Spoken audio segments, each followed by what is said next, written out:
Hey,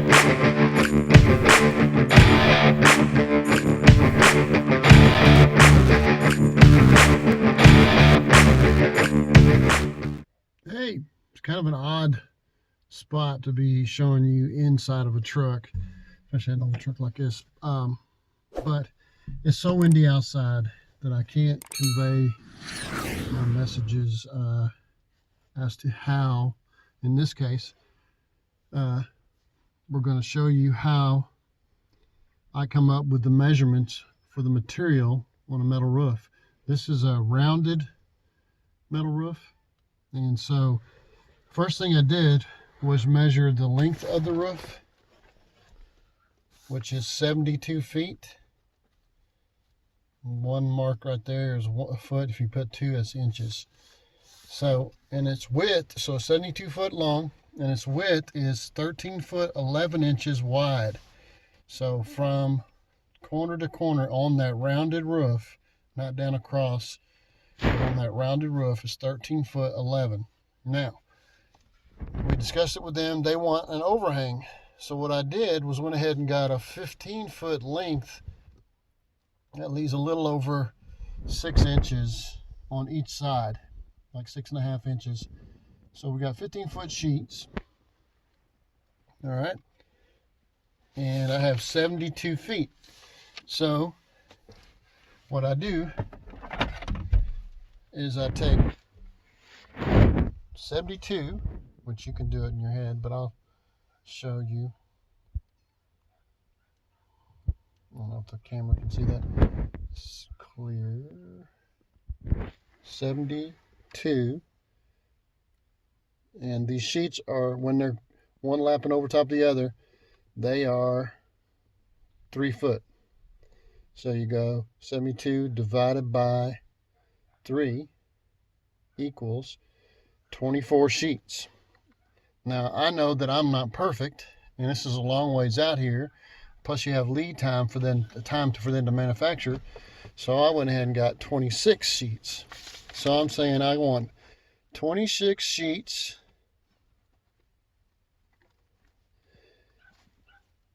15 foot long. That allows me plenty of room for error. You don't have to do that if you live close by and you want to make another trip, or if it's in your time, you don't have that added expense. But believe me, it's not good for me to drive an hour and a half to work and then find out we're short. Now, some of these places I travel are 2 hours away, and pulling a trailer ain't no fun either. It's all wasted time. And so anyway, now we have to determine, these sheets don't fasten directly to that tin because the screws will pull out. So what I'm doing is, from the same place I got the metal from, they sell 1x4s by 16 foot long. Okay, where do I put them? I put one along the edge here and one along the edge here, and then every 2 feet. So you got one here on the edge, then you got at 2 feet, 4 feet, 6 feet, 8 feet, 10 feet, 12 feet, and there's your last one on the edge. So that's 1, 2, 3, 4, 5, 6, 7, 8. 8 rows. All right. So at 16 foot long, how many do we need per row?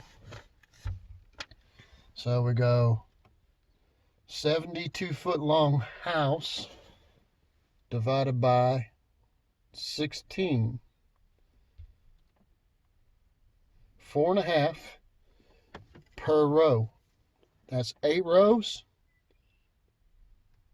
times 8 equals 36. So I added extra on that because sometimes you have stuff don't fall out where you want it to, and you don't want to be short. So I've got 40, but I actually have a porch on this one, so I got 44.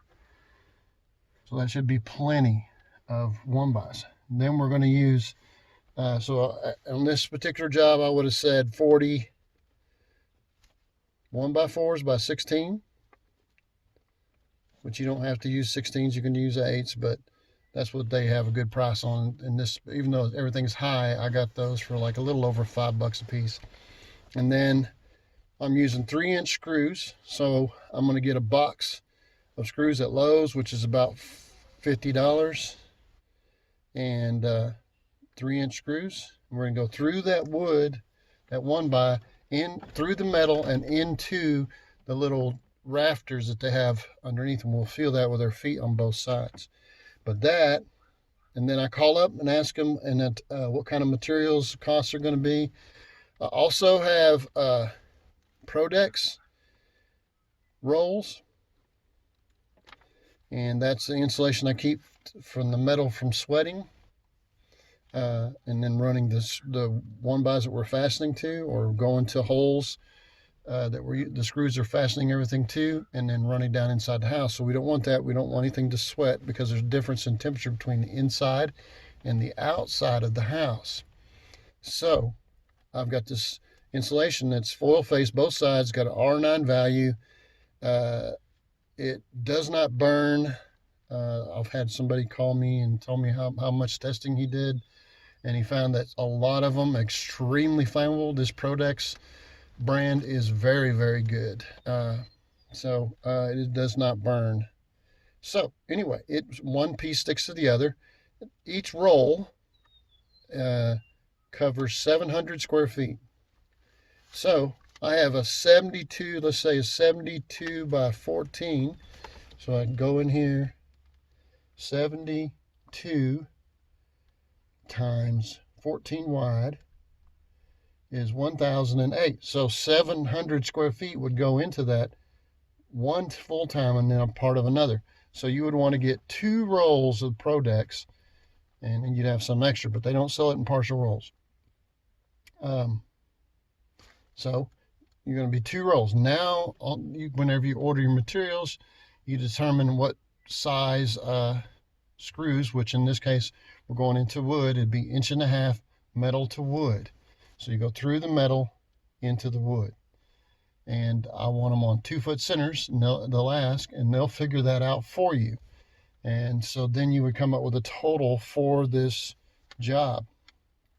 And this particular job, I guess I won't tell you the numbers, because it might be something that people don't want to know. But it was a fair price, and it was about 5,000 or 6,000 less, even with me making my money, 5,000 or 6,000 less than my closest competitor's price on this job.